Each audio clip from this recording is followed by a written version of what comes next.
Hey everyone, welcome to the Elite Real Estate Podcast. I'm your host, Sam Popple, along with my co-host and best friend, William McClellan. How's it going today, Will? Dude, all good, bestie. Life's good. Life's good. Let's get it. Hey, dude, we got a stud for the show today. I mean, starting with the guy as an Air Force Academy grad, then he's now is co-founder of Southern Venture Partners.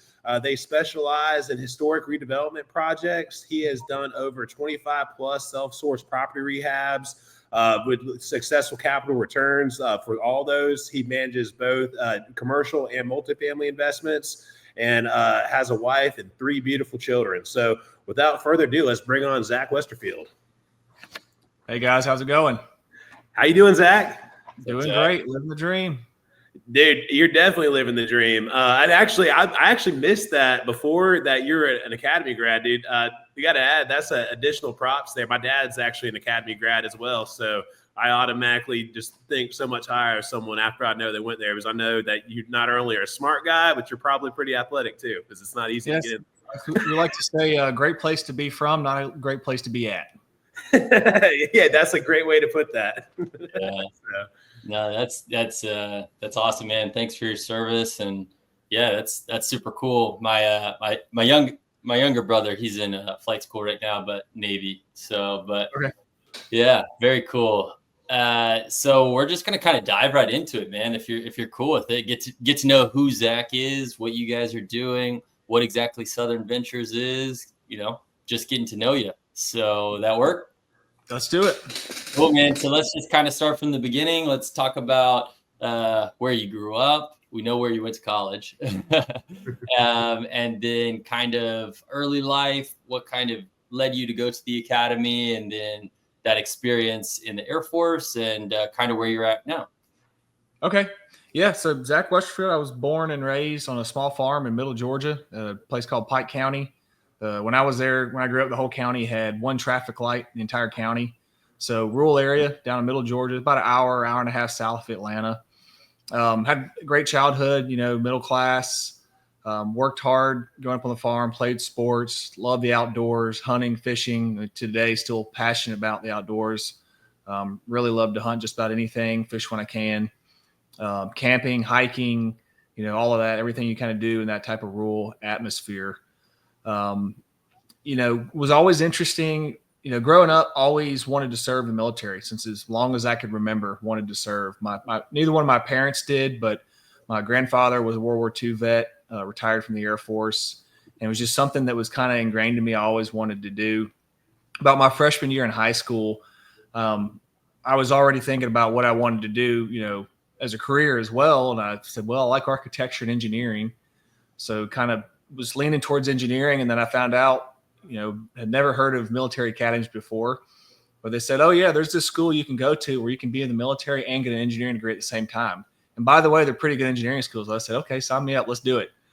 So spent most of my high school years prepping for my application and got accepted to actually Naval Academy and Air Force Academy. And wow. After visiting both of them at the time, 3 days in Annapolis, I felt claustrophobic living in a city. And went out to Colorado and saw the mountains and the outdoors and all that. I said, all right, that's the place for me. So why not go there? Yeah, we'll go to the Air Force Academy. Didn't know what snow was. I'd seen a little bit of snow, but my first blizzard in October I think we had 10 inches, which was more than I'd seen combined in my entire life. Realized I don't like the cold that much in the snow, but yeah, I can't say it was a great time. Like I said earlier, it's a great place to be from, not a great place to be at, but I also can't put down the amount of preparation, experience, and the way it formed me for the rest of my life coming from, any military academy, for me, particularly the Air Force Academy. So met some great friends. One of them, my current business partner, Milt Calloway. We met our freshman year in Spanish class, and we're best friends and brothers today and founded our company together. So great experience there. Dude, that's awesome. Man, I love that you said it's a great place to be from, not a great place to be at. It's like, I know it's definitely tough. My dad's told me a lot of stories about his time at the academy, but kind of, after that, so you spent 10 years active duty in the Air Force as an officer. How did that time in the military help shape your work ethic and leadership skills to translate over into real estate as an investor and developer? Yeah, I mean, it really started at the academy because it is the grind of all grinds. I mean, you go through basic training like most people in the military, and then your whole freshman year is really basic training. There's been movies made about it, and anybody who's ever from there will tell you the stories, and they're all true. And it sucks. There's no other way to put it. It sucks, and it gets better each year, but it never gets great. But it's just an ultimate grind. And really what it taught me, really taught me the power of mental perseverance and being mentally strong. They say the academy is designed that everybody fails, and it's true. You fail at something some way. For me, I failed at things I didn't expect. Being from public schools in rural Georgia, I thought academically I'd get rocked, and I thought physically I wouldn't be good enough. And actually those things didn't turn out to be too challenging, but there are other aspects like honestly homesickness, separation, and then time management. I mean, they purposely overload your schedule constantly, so you have to learn time management, and that's something probably later on I want to dig into more, particularly when you start talking about what advice I'd have for younger investors, learning how to truly prioritize and manage your time and get stuff done. So after the academy, I actually had opportunity. I went to grad school, so I did my master's in engineering. So I'm a mechanical engineer undergrad, and did my master's in engineering at MIT.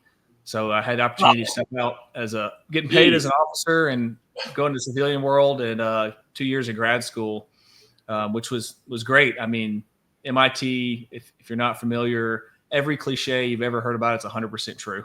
So thought I was pretty good academically till I went there and got rocked. But I will say overall, the academy was harder just because I didn't have to march to breakfast at 6 o'clock in the morning in the snow at MIT. So that helped. But yeah, jumped in back to the Air Force life after that as a lieutenant engineer. So my FSC, we call it in my job in the Air Force, is developmental engineer, which is kind of a hybrid. You do some engineering, but you do a lot of program management. And that really gave me a lot of experience right off the bat as a 24-year-old lieutenant. I was managing 30, 40 different contracts, a program portfolio of about $40 million. And just right away started having to learn how to get organized. And we got multiple things going at once and develop systems and, leadership and all the things they say about the skills you gain in the military, absolutely true. And, I'm not going to beat those. There's plenty of books and stories and Jocko Willick's out there talking about all that. So I won't go too far into that, but for me personally, it was great development and gave me a lot of experience. And so I was in Boston for 2 years and went down to Florida. Nice change of weather for sure, because the Boston winters were worse than Colorado. Went down there, wound up working for Special Operations Command, managing a lot of their programs, doing some high-paced stuff. Did a deployment 7.5 months to Afghanistan. That was a very unique leadership experience in its own right. Being a 20 at that time, I was 25 years old, managing a team of 22, 23 contractors that are all 10, 20 years my senior. They're all former special forces guys with type A personalities and egos to go with it. And it taught me something that I'd always known and really adhered to, which is a kind of core cliche military principle of lead from the front. But that really hammered home because there was really nothing I could do to those guys to get them to follow me, except for just work harder than they did. And that's what I did. So I worked 14, 15 hours a day, took extra shifts, took the worst shifts. Whenever people didn't want to work, I jumped in. And after a few weeks, we're like, all right, we'll listen to this kid. He might be young, but he knows what he's doing. So that was a great experience. And that's really played off, for me for the rest of my life when it comes to leadership, even in construction and everything, going into that type of stuff. Not asking people to do something. I don't have to do it every day anymore, thankfully. I don't really like crawling in crawl spaces when I don't have to. I can look at the guy, and say, well, I've done it. I know what it's like. I know that being in an attic in Georgia in August is not fun. It's about 150 degrees. Sure. Mm-hmm. No, I mean, I think that's a tidbit right there. For people, in terms of how to lead, because that's definitely a tough situation. You're set to go lead people that have kind of been and done where you are now, but now, so that's a great way to kind of like, I think, get the respect of a team like that is, letting them know that, you're willing to do everything that, you're being asked to do yourself. Yeah. And then, if everybody wants to know, I think real estate, especially, I'll probably say guru about 100 times during this interview. There's all the gurus out there. Like, how do you take the quick path? What's the quick path? Some things you just can't circumvent. Some things you just got to do the hard way. If you want to gain the respect of a team, there's no short circuit to it. You got to do it right. That's actually, it's funny you bring that up, because I think that's a kind of a real flaw in the real estate industry as far as the education side of real estate is the fact that, even on this podcast, we're all, we all want to share the answers to help speed people to the finish line. But that's kind of the magic of real estate. It's a waiting game as it is. Everyone says you buy real estate and then wait. Absolutely. That's definitely great. As far as you can't there's no way to speed up processes of some things. You just got to do the work. Yeah. I want to take things back a little bit. I know you were saying that you and your best friend opened up your business, and then we kind of transitioned. And then also, I am curious, going to the academy, just for some listeners out there that maybe are in high school and they're looking to apply, and it kind of shapes your whole life. I did think that was interesting. For some reason, I thought you go to the academy, you get commissioned, and then boom, you're into your job. But you actually were able to go to grad school and then go out, which kind of leads me to my next question, and being able to manage these massive projects. Like you said, you went to Afghanistan, everyone's 10, 15 years your senior. I love how you said lead from the front, which is going to kind of lead me into that next question that I have. But before we get there, kind of tell us about your best friend, the friendship, and then that experience a little bit at the academy, right after the academy. And then we're going to go right into, leading from the front. Yeah. So as far as Milk concerned, so we met our freshman year. We were in the same friend groups. Mm-hmm. We were good friends there, hung out. We weren't as close there as we were now, but we always stayed in touch post-graduation. So he was a finance officer and program manager. He actually went to and got his master's in finance at Georgetown. He did 5 years in the Air Force and got out. So he got out a number of years ahead of me. And then he actually went into private equity, working for a couple family offices in Dallas and Houston. So if y'all want to have him on, he's got a real strong background in private equity and business acquisition and family office world. So it's really been enlightening, because a lot of times in real estate, family office is seen like the golden egg, if we can get in with a family office, all our problems are solved, which is true. They can write big checks, but those checks come with stipulations. So it was really interesting living through his eyes and getting to see kind of that inside world, that a lot of times you don't get exposure to, because it definitely is a close-knit world. But going back, so kind of it goes into how I transitioned to real estate as well. We started talking when I was in grad school, like, hey, we know neither one of us wanted to do the Air Force as a career. It was just we wanted to serve for a number of years and then do something else. And we were brainstorming different ideas, and we just kind of kept in touch. And then we wound up being deployed at the same time. We were at different bases, both in Afghanistan. So it kind of grew closer to that process, grew closer through some personal things that we had go on through those years and the challenge of military life, and just always kept talking about, hey, what can we do in business? And so for me, when I went to Afghanistan, I was working an ISR unit, which means you work long shifts, but you have many, many hours of sitting there doing nothing, staring at screens. Mm-hmm. And some other senior officer right before I deployed gave me a great piece of advice. He said, and I don't know if you ever, deployed life, especially in like a combat zone, is really simple. You eat, you work out, and you work, and that's it. It's actually really simple life. It takes everything out. Like, you don't even have to hardly worry about paying bills. All the other things, you don't take out trash, your laundry's done for you. All the other things of normal life kind of get set to the side. And you pretty much focus on your job. And even if you work long shifts, you still have a lot of downtime. And what most people do is watch like 50 seasons of TV shows and movies and all that. But this officer had said, hey, you're going to have a chance, probably you'll never get again, to learn something new and study. And I had recently, again, just got out of grad school, 6 years of engineering school. I was burnt out in school. I was absolutely burnt. It was a push through to get done with it. I like engineering. I never really liked school that much, all the forced studying and obviously doing engineering, I never had time to read anything that I wanted to read for the last 6 years. And finance had always been a hobby and an interest of mine. It was probably going to be my second major if I didn't do engineering. So I said, all right, great. I'm going to go and I'm going to learn all I can about finance. And for the first month, I said, all right, I'm going to learn how to be a day trader. I'm going to trade stocks. And after about a month of that and really research and learning, I realized I'll never compete. I mean, you're competing on the open market against stock traders who have 8 teams of 80 people, analysts who spend 100 hours a week researching the stock. And I'm trying to get it at a better deal than you. Yeah, there's got to be something else. And I actually stumbled on the Bigger Pockets. Had never heard of it. Started reading on their forum, and funny enough, too, right before I was in deployment training with somebody was like, hey, have you ever heard of podcast? I said, no, never heard of them. He goes, you might like them. You like to read a lot and all that. I said, all right, I'll check it out. Well, that was probably one of the biggest life-changing things for me. I think since that day, I've probably listened on average to 2 to 3 hours of podcast every single day since for the last 10 years. Wow. I don't hardly ever listen to music anymore. If I'm in the car and when I work out, whenever I'm by myself, if I'm not, talking on the phone, I'm listening to a podcast. So I listen to like all 1,000 something Bigger Pockets episodes, Rod Cleve's podcast, until I kind of outgrew them at some point. I went back and just started number one and listened to all of them. And that was really my education in real estate. So coming back. Oh, go ahead.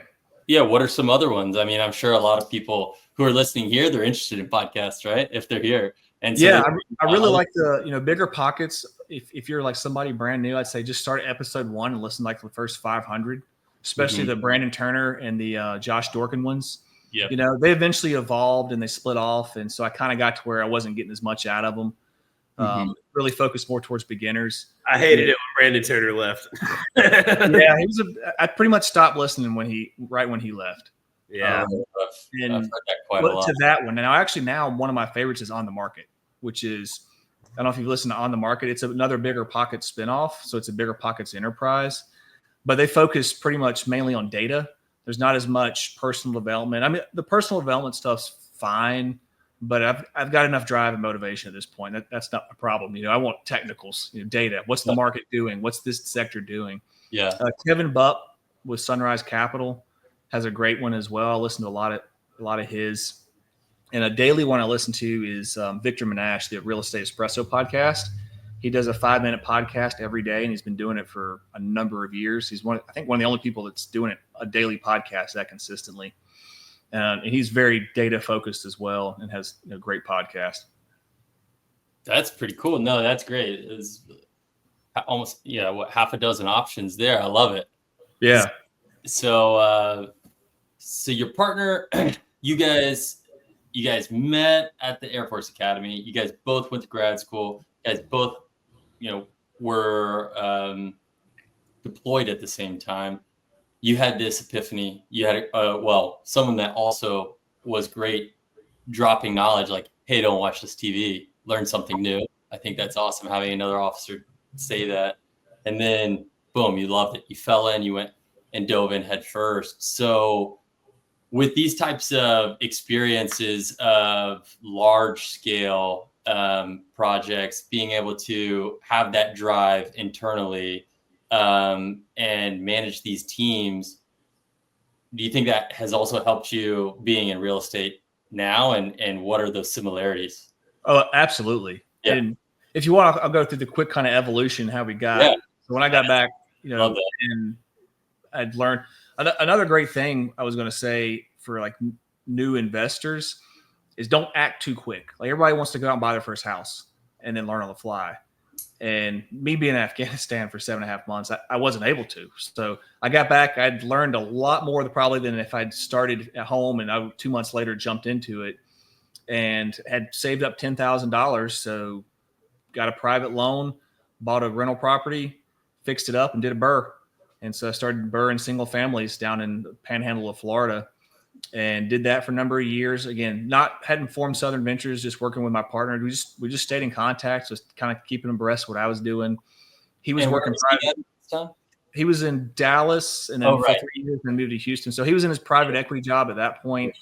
working the 80, 100-hour a week thing. So didn't really have any bandwidth to do much else, but was like, man, I don't want to do this forever. He said, it's killing me. And, so eventually got made a lot of mistakes along the way for sure. We could write a book on all the mistakes, and got into flipping houses as I moved up to Georgia in 2019. And really what drove us to get into the historic stuff was I flipped more and more houses. Of course, we all know what happened in 2019, 2020 with the housing market. It just exploded, and I could not find anything to pencil out. And at that point, we'd done some LP investments for syndications. We hadn't done our first GP yet, but we were looking at properties, and just anything at the time. We're like, okay, we're going to be the traditional single family investor that just scales up into multifamily. That's what we're going to do. Right. And couldn't find anything. And so, especially on the flip side, which I was kind of building a system and get more confident in doing the flips. And so I was like, well, I'm just going to do stuff that nobody else would touch, which was 1880s farmhouses that had been meth labs that were falling apart. Or a house with a basement that had caved in that we had to lift up and rebuild the basement. And you do each one a little bbit more, you gain some confidence. And the next one doesn't look quite so hairy. And, all of a sudden you've done a number of projects. It's like people look at you and go, I would have bulldozed that house. You're crazy. And that is eventually what led us into historic buildings. I had, through a military network, military mastermind, the War Room, had met an investor out in Colorado who told us about doing historic commercial buildings and these tax credit things, which we can go into that more later. And ultimately, to sum it up, it's like the ultimate BRRRR. I think later on we'll go into the details how those work, but it's the ultimate BRRRR project. So as we talked about earlier, never really had a whole lot of cash. It was, rolling into the next project, trying to use creative financing, leverage, credit cards, whatever I can to get the next project done. But as soon as it, finished up, it's like, well, I always had another project. Well, let me just roll into that one. Mm-hmm. So always thinking about how can I maximize my equity, expand the net worth with a minimal amount of cash invested. Sure. And then I am curious because I actually have an active note on my phone that says, go to the city for redevelopment grants. So I'm really excited to hear about that because we are actually, it's funny you mentioned, we're demoing a house tomorrow. Yeah. So it wasn't as nice of having, this massive farm attached to it, right? It's like a really small, skinny lot. So there's really nothing we can do with it. But I am interested in that because we're in a part of the panhandle of Florida where there's a number of really, really old historic areas simply because this was like an early settlement area. So I think that there's a lot of opportunity. And I was just looking at these large grant funds that are working not in the city limits, but actually in the county. And they're giving tens of thousands of dollars, like pretty much full grants for new HVAC units if your home was built before this date. And then painting grants, exterior grants to if you had vinyl siding or T11, like you can get hardy, like all kinds of crazy things that I think a lot of times people are kind of breezing past. So I like how you called it the ultimate BRRRR, because like if you're getting grant money, it really is like if you're bringing no money to the table, it's infinite returns. Yeah. So, another thing taken from my military acquisitions days, OPM, other people's money. Whenever you can use other people's money, that's the more the merrier. Definitely. So, but yeah, I was gonna say, me and my partner. So about 2019, he'd had his first kid, and he was really getting tired of private equity. So he said, "What are we going to do for a business?" I said, "Well, I've spent about 5 years now learning real estate. Let's do something real estate related." So we launched Southern Venture Partners, and when we launched it, we kind of still thought we'd be in that multifamily syndication world, because it's just at the time seemed to be what it was also a very hot time for it. It seemed to be what everybody, all the gurus were like, oh, you got to go into syndications. And we just evolved over the years. And I think one of the key things that we've always kept in mind of is not locking into one thing. There's two sides of the coin, right? Like a lot of gurus say, you don't get shiny object syndrome, which is valid. Like you don't want to get distracted, but you want to be flexible and you want to take advantage of opportunity that comes up. So what we did, we took a whole day. The first 4 or 5 months, we decided to launch Southern Venture Partners, and we wrote down like our core focus areas, our core values, all that. And like our focus areas we call it laser focus with a swivel. Like we're going to look on stuff. We're not going to invest in anything we don't know from the inside out. So Bitcoin is a great example. I still don't quite understand Bitcoin, and I know people make a lot of money, but if I don't understand it, I don't invest in it. If it's going to be self-storage, I'm going to spend 6 months and learn it from the inside out before I do any investment. Mm-hmm. But we're willing to pivot. If historical property comes up, well, let's learn about this historic thing. Let's figure it out, right? Underwrite it, get in the weeds. Yeah, I'm curious because you guys mentioned you guys even came up with your core values. What are the core values for Southern Venture Partners? Oh, you're gonna ask me. They're written down. Integrity is our number one. Okay, I can summarize them, but basically, we've said we're gonna live by integrity. Academy grads, we're gonna laugh about it because at the Air Force Academy, it's beaten to you till you're a pulp. Integrity first. And it took a number of years for both of us to, not that we'll ever live without integrity, but just to realize the value of it. So we're at the point now, like we're not going to work with anybody that we don't see as good people. People of integrity. It's just you work with especially in construction, you work with enough contractors, and you're going to realize something as simple as they're just lying about something small on the side. It's like, all right, they're going to lie to me later. Mm-hmm. It's going to happen. So integrity is really our biggest one, which is definitely important. I know it's funny you actually bring up that exact example about like a contractor telling you like a little lie, and then you question later. But it's like Will and I for this last week had been debating together on if this person was intentionally lying to us or like got kind of like caught up and they weren't told straight themselves. Because we had a guy we asked, "Hey, was the permit pulled?" Yeah, and it's like but we kept checking, it wasn't. So no, it's definitely because like details matter, and it's like if you'll I'm not even going to use the word lie, but if you will mislead someone on something small or let them believe something that's not completely true, that little crack can expand into big lies later. So. No, definitely important. And then another thing you said I thought was very interesting was say it again. What you said about the pivoting on a laser focused on a swivel. Laser focused on a swivel. I love that. I can tell Will was excited about it too. But I think that's good because I think, and I definitely have this debate within myself often. I know Will and I have talked about it too, as far as how much someone should niche versus just be open to like good deals, I've met investors with both schools of thought. Like a good deal is a good deal. I buy good deals, whether that's a shopping center or apartment complex or a fix and flip. If it's a good deal, I'll buy it.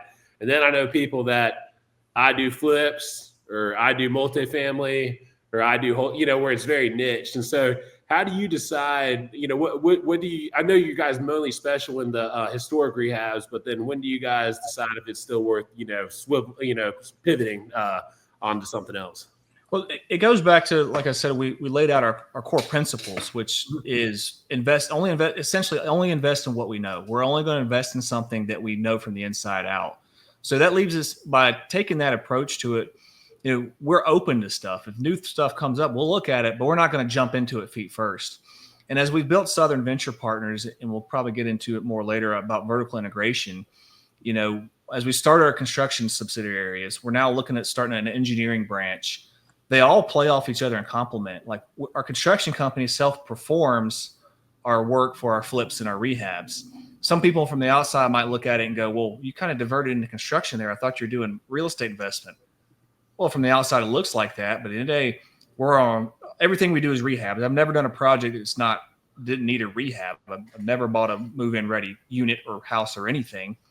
And so why not launch a construction company? Because it is pretty much aligned with that. And even if there's something else, like we did take a hard look at assisted living, the residential assisted living model. Yeah. And I actually bought the first course from Gene Giri, I can't pronounce his last name. The big REL Academy. Mm-hmm. He is I think he actually passed away from COVID, but I think his son's running it now. But so I bought the $1,000 course and went through that, and it was a good course, learned a lot. And we had some properties put offers on. Ultimately, what led us into that, once we learned it enough, decided not to go into it, because when we really got into it, we realized, all right, there's a real estate aspect here, but its core focus is running an assisted living business. Yeah. And that's not something we want to go into. We don't know anything. I don't know anything about healthcare, Yeah. It's really a healthcare service business is what it is. And that was too far out of our swim lane for us to want to go learn and do something new. We said, no, let's stick on real estate. Let's look for something else that is truly more real estate focused. I think what you had there is very important for a lot of very excited serial entrepreneurs, right? We get this, shiny object syndrome. But what you and your partner are doing is so critical. And I hope some of the listeners are like kind of take this, is that you're only doing things that you know, or that you feel comfortable learning to then master, right? Like you said, when you didn't know much about real estate when you were overseas, but you dove in head first and you learned as much as you could to, be at a master level. And now people are learning from you, and you guys are doing incredible things. I am super excited to kind of dive into some of these historical rebuilds and how you guys are coming up with maximizing square footage and getting commercial space, multifamily, condos, Airbnbs, and all the things that you guys are doing. But before we get into that, I think Sam, do you want to talk a little bit about property management and those types of things before we kind of segue into that next episode, because I know that's your go-to. I'm not really there. Yeah. No, so let's see. Yeah, I know you've you spent I think 9 years in property management. Prior to starting the Southern Ventures. How did that help shape your approach to how you invest and develop these deals? Yeah, that started because when I started my initial research, I was like, I want to go into rental properties, and I don't know that it was a mistake, but a lot of my research was focused on how to manage rental properties. That's not really real estate investing, right? Mm-hmm. And so I kind of hit the ball running, buying these products. And at first I was like, well, I don't have time to run a side business. And everybody agrees that flipping's a business. So I'm not going to flip houses. I'm just going to buy rundown properties and fix them up. Mm-hmm. Well, that's the same thing. Burr is flipping. You just flip it to yourself. Exactly. It took me 3 years and some really big headaches to learn that. But so I knew a lot about property management, and I built some great systems, read a lot of great books, and I was managing my units, and it worked great. I mean, I enjoyed it, well enough. And when I moved from Florida, I interviewed a bunch of property managers. That experience helped me select a good one. And I still actually manage a couple units just here locally. I'm actually trying to sell them to do one of our historic projects. But so really, I think it was just kind of because I started there. I don't know that it's something that really benefited me other than just really knowing how a property manager should work now.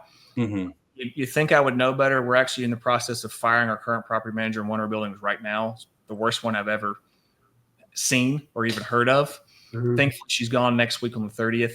But yeah. I know, maybe it's because you know better, you're firing her. So, if you didn't know better, you'd probably keep her around. So, yeah, it made it. Yeah. I know how to be a decent property manager. I have a lot of great systems and checklists and stuff built. And it didn't take long after we hired her. She interviewed really well, put it that way. And after we hired her, realized she didn't have that and how things shouldn't be ran. So, well, learning from your mistakes, that's key to growing, right? Mm-hmm. Making sure you're notating them. But yeah, I know I'm super excited for the historical redevelopment projects that you're doing. And it's kind of like central to your business currently. But what really, ignited this idea? I know you at the beginning of the episode, you're saying you're lifting up houses, rebuilding basements, all historical.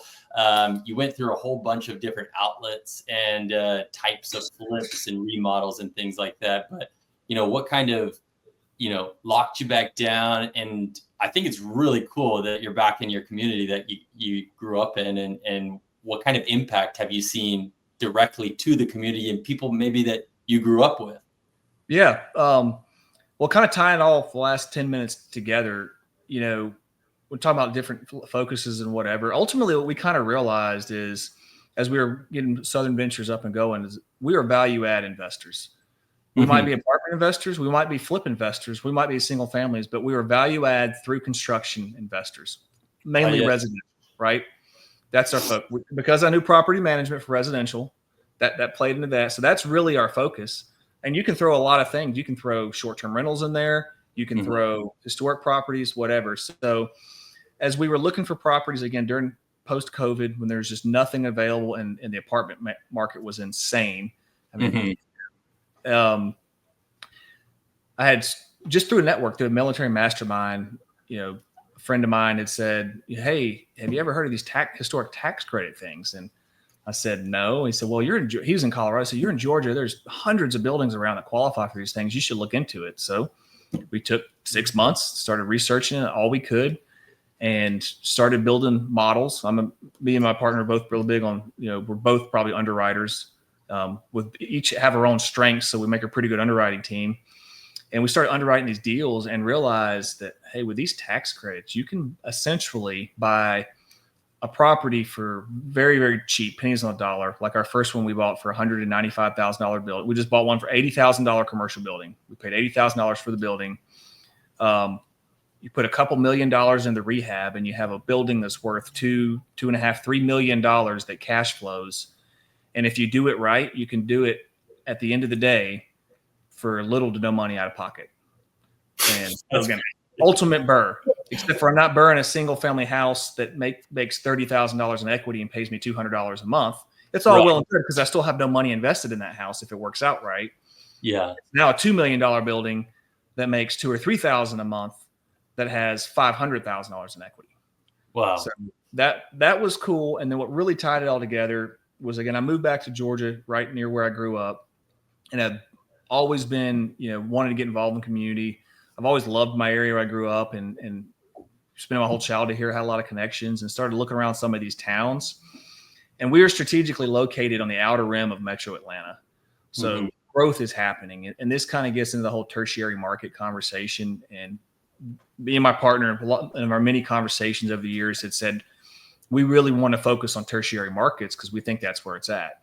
And it's even more true now where a lot of the big metros are kind of overbuilt and whatever.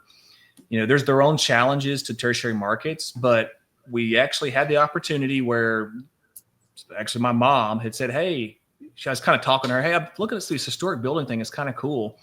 In a town about 15 minutes from where I grew up, she said, oh, well, so-and-so, who's a friend of ours, he's trying to sell his building. You should call him. So I called him up, got him to owner finance it for the initial purchase. Awesome. And we jumped in feet first. And I'll be honest, had we known all the, things we would have to do when we started, we might not have done it. Not that we regret any of them, because we learned a lot on that building, an immense amount of knowledge that is really unique and I think sets us up in a great position going forward. But we would have been too scared to do it had we known what we knew at the end. Yeah. No, that I actually have a note written down right here, like historic issues. So a funny story is that I personally was super excited to hop on this episode because I want to do a historic rebuild. Like historic remodels, I think is really cool. It's very different. I work for a large commercial home builder. So everything I've always done is new construction. I am a believer in new construction, but just like personally as a project. I grew up, my dad was in the military, but my mom's family, small town in Alabama. So similar to like Georgia, there's a lot of really, really old buildings that are falling apart. So super excited to kind of dive into the next episode and really learn how all of these factors work. But Sam and I had a contract. That's what I was laughing. I thought you were going to bring up how I was hesitant as I hated everything to do with It was on. I will never forget it. We get a call from someone who actually was a guest on the show, and he's like, "Hey, I got this deal," and we're like, "Okay, great. It's Christmas Eve." He's like, "Yeah, we got to close by 5." And I'm like, I think this was like the 20th, and we had to close by the 23rd or something like that. Running up on the Christmas deadline, No, I know for a fact it was Christmas Eve because I called Adrian at the city, and they were only open until noon because the next day. So I know it was Christmas Eve, and I was like, okay. And I was like ready to jump on board, but then there was like XYZ things. Luckily, I called down to the city, and they said, oh, you're about the, I don't know, 50th person that's called on this specific one, which fell into a subset of historical, municipality codes where there was a secondary ARB and there was like all of these things. So I had it written down to definitely ask you about like historic issues and all the things you have to do for preservation. And when things are just like built in the 1800s and we're in the South, so there's termites and mold and hurricanes and all of those things that kind of go into that. We're in Florida, so add salt water into the air, you know. Yeah. Salt water with the engineering aspect to get everything back up to the 21st century codes, you know. So really excited to kind of do a deep dive into that, because I'm sure that goes kind of hand in hand of what you're just mentioning. Like if you had all of these things, you might would have been more apprehensive on this first deal, but always glad to do those first deals to kind of lead you and segue building foundations into where you guys are at now. Yeah. So once we kind of go through the historic thing, I'll deep dive in a lot of those, but I'll say you being the home builder, one of my kind of, I guess, character traits is I always like a challenge. Yeah. Since I was young, going to the academy, I like a challenge. And as soon as something doesn't become challenging and becomes routine, I kind of get bored. And that's been my military career. Fortunately, I had a really unique career as an engineer and got to do a lot of different things, always doing something different.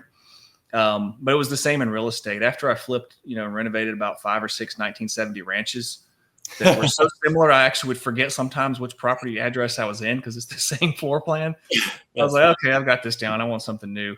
And I will say with historic buildings, they can look exactly the same and they all have unique challenges. So every single day is a new challenge. New challenges.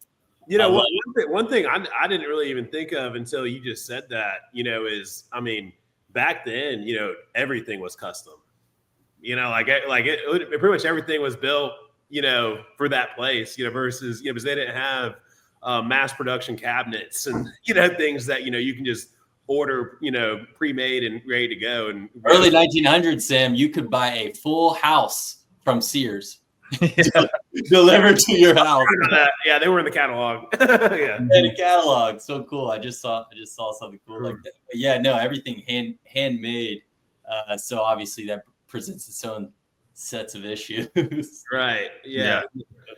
Now, what do you think? What is? I mean, just before we wrap this up, move on to part 2 where we kind of do deep dive. Just to kind of leave a cliffhanger towards the end.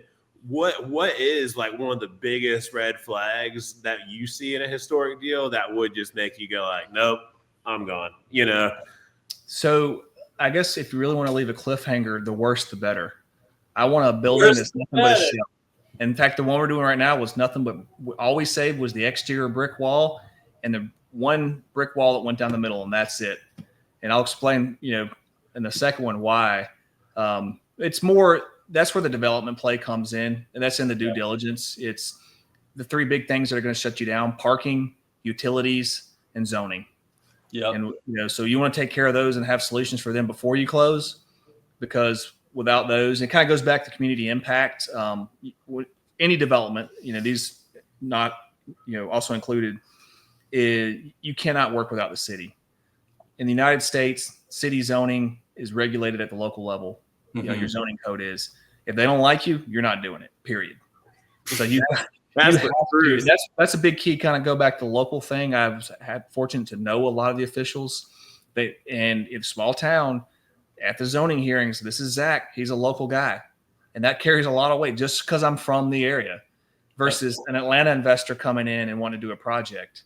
So that's really key. And once we did the first one, because they asked us at our zoning hearings, are you going to finish this? Are you going to actually do this? And then we had our grand opening, and one of the council members came up and said, you remember when I asked you that? I said, yeah. He said, well, you did a good job.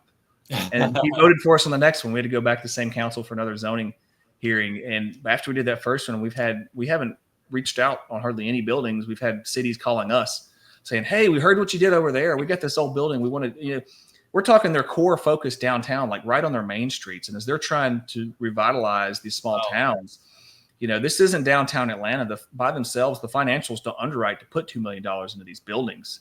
So when they hear that somebody has a solution to take an abandoned public safety hazard and turn it into, fully almost brand new units, they're really willing to work with you.